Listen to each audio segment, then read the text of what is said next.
Yo guys, what is up? What is up? Dart is back in World of Warcraft, and we are going to continue our gold making guide, and I'm going to show you one of the ways that I make a little bit of extra gold in World of Warcraft using the add-ons I showed you all last week. So this here is Mordra. He is my warlock. He says hello. So what we're gonna do is, first thing you need is, this guy here is an enchanter, and he's also a tailor. But today we're going to talk about enchanting. So we're gonna come in here, say hello to the bald man. Alright, and using our add-ons, let's go ahead and get rid of that. You see up here we have our two ways of scanning the auction house that we covered in the previous episode. We're going to use the fast forward button, which is just going to kind of speed up our quick scan of the auction house. So I will go ahead and scan the auction house real quick so we are up to date, and we will continue. Alright, so that took 10 minutes and 31 seconds to do that scan.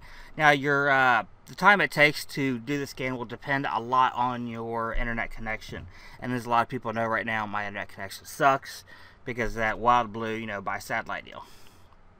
Or internet by satellite. But hopefully here soon, we're hoping to get DSL set up. So if that happens, a lot of things are going to change, and I'll go into that on game chat. So we did our scan. Okay, so now we're going to go over here to auction, or not to auctions, to, where's that, search. Go over here, and then you have all these search parameters, and we'll cover all of these and how to make gold using all of these different scans. But today we are going to start disenchanting items to make some money. So we're going to look over here, and there should be a disenchant search. There we go. Now on your disenchant search, you have several parameters here to choose from. You can change the skill here, minimum, maximum of your enchanting skill. How much profit, minimum profit you're looking for. Will you do only buyouts on auctions, or will you also bid?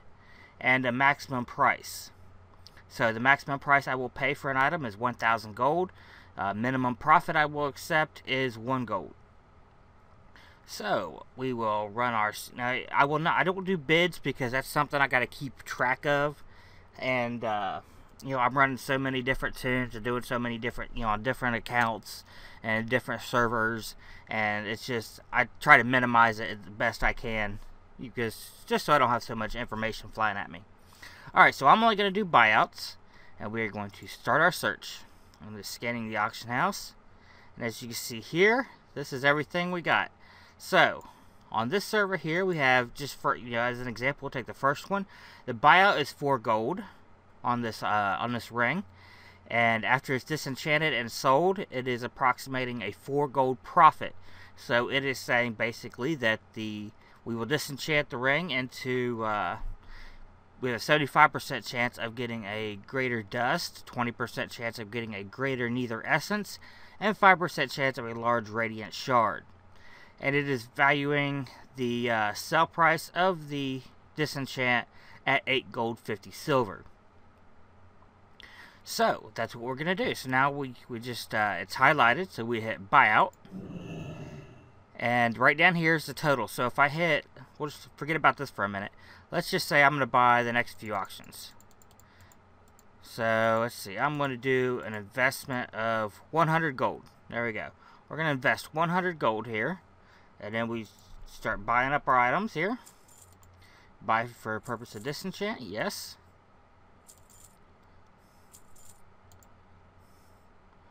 Okay, so we got 40 gold to go. 35,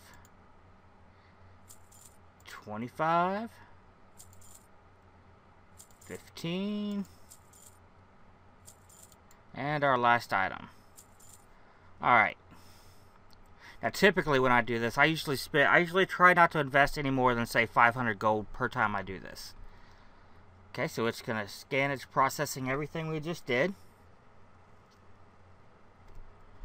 So we've got 3 scans left to process. Now this is all going into your memory, into the database, so it knows what you're doing and can use all that information to approximate or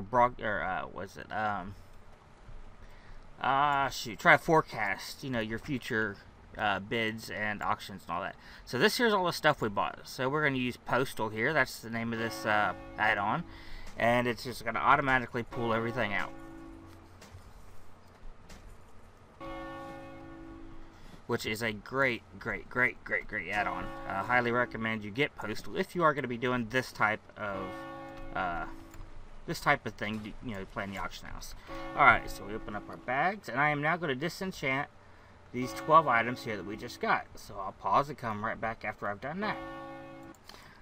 Alright, we have disenchanted, and you've seen here we ended up with 1 Dream Dust. We got 23 Vision Dust. We have 10 Hypnotic Dust, and we have 2 Lesser Neither Essences. Now I went ahead and, after I disenchanted, I went ahead and did all the math here and to see what we got here. So now remember, our investment is 100 gold, right? We have a 100 gold investment. Okay, and our Hypnotic Dust is going to sell for 32 silver. We only got 1 of them, so easy to keep track of. Our Vision Dust sell for 2 gold, 85 silver each. And we have 33 of them. I had thought that was 38. It was 33. So let me redo that math right there. So they sell for 2 gold and 85 silver a piece, and we times that excuse me, by 33. That means we get 94 gold and 5 silver from that. Okay, so our Hypnotic Dust, we have 10 Hypnotic Dust. They sell for 18 gold, 18 silver a piece. Well, we have 10 of them, so that's going to be 181 gold and 80 silver. And then we got 2 Lesser Neither Essences that sell for 21 gold and 64 silver each. Since we got 2 of them combined, that is 43 gold and 28 cents. You can see it right here at the very top box there. It says 28 gold, 64 silver. That's each. And that is part of the upper box you see there is Auctionator. The bottom box is Auctioneer. Okay, so if we combine all of that, let's go ahead and add all that up. I have to redo it here since the Vision Dust was redone. I thought it was 38. It was actually 33.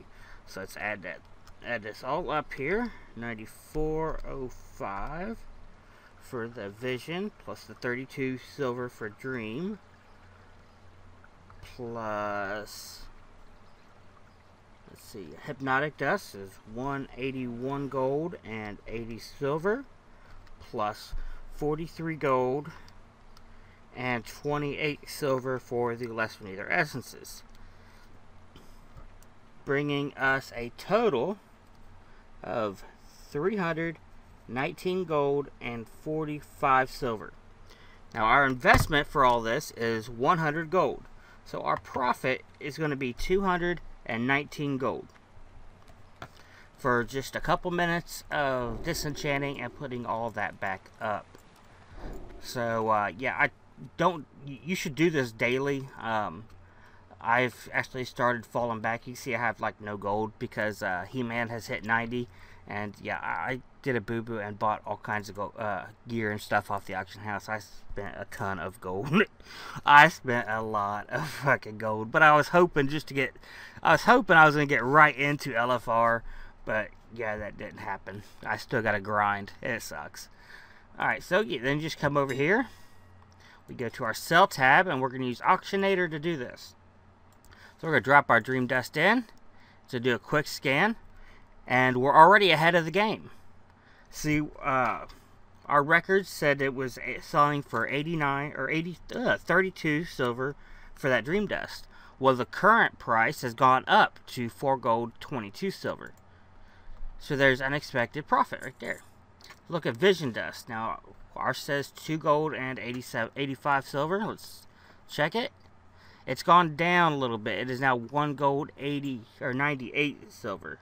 So we did lose a few silver on that. So I'm going to sell that in a stack of 20 for 39 gold. Okay, let's sell that. We just lost a couple silver apiece, so we're not gonna lose that much. So there's 25 gold for that stack. Now let's look at our hypnotic dust. Our records say 18 gold and 18 silver. Let's put it in there. And it has also dropped. It has dropped to 12 gold. Which still, even that piece alone, that's 10 of them, right? That hypnotic alone is going to net us a profit of 28 gold. So if we had gotten nothing except this hypnotic dust, the hypnotic dust was the only thing we got. We didn't get none of the other mats. So just, you know, for example, and all we got was these 10, we still would have pulled a 28 gold profit. So let's go ahead and post that up as a stack of 10. And then put our lesser neithers. Our records say 21 gold, 64 silver. Has it gone up or down? No, the price has remained constant. As you can see, nobody has posted anything up except myself. So we're going to leave it at that. And that'll be 43. So we're still gonna make around we're still gonna make a little over 200 in profit. So the total's still gonna be 300 and some odd change gold. So it's still gonna be a 200 gold profit, and it took me round about 3 or 4 minutes to do all of that. I know the video is longer because I'm talking. And that's all there is to it, boys and girls. You can make, this is one of my highest turnover is in Disenchanting, which is probably why I started with it, I guess. I make a fracking killing with this. Sometimes I'll dump all the gold. I'll keep like 50 gold on this character, turn and just send everything out to somebody else, and then just keep 50 on here, and just to see how, you know, how fast and how high I can go ahead and boost it up in, say, a week. I do not do this every day. If I did, I would be making a hell of a lot more money, but you know, with everything else I got going on, I just don't have time to jump in here and do it. So, boys and girls, that is a good way to make gold, and especially if you have your main and one of your alts has Disenchanting. I mean, look at the highest item I disenchanted was 425. So you don't have to be max on your enchanting to turn that profit. So yeah, if you just have an alt that you don't even really play with that has enchanting sitting around Orgrimmar or Stormwind, it's a great way to just for that alt that's doing nothing, to just accumulate a shit ton of gold for you. All he does is sit in Stormwind. I mean, this is my Warlock. We all know I don't like playing DPS, hardly at all. He's 85. He's halfway through 85. That's just from doing a couple dungeons with him just for shits and giggles. So, yeah, he can make a ton of gold just sitting around doing nothing, 5-10 minutes a day. If you got it to spare, jump in and do it, and you will start raking it in. So, and remember, scanner auction house, for like I said last video, first week, every day. For the first week. Don't do anything. Don't do this or anything for the first week until you have at least 7 consecutive days of scanning the auction house. After that, I scan usually about every other day or so. Which is why my prices are, are slightly off there. So when we did our calculations, the market had come down just a hair, but not much. So that's why, I only scan about every other day. Sometimes not, maybe I let 2 or 3 days go before I scan. Just because of time constraints. But if you have the time, make sure you scan as much as you can to keep your database as close to, market price, current market price as possible. So until next time, guys, remember, comment, rate, and subscribe. Hit that thumbs up button, guys. That helps us out a ton over here. And until next time, guys, I will see you in game.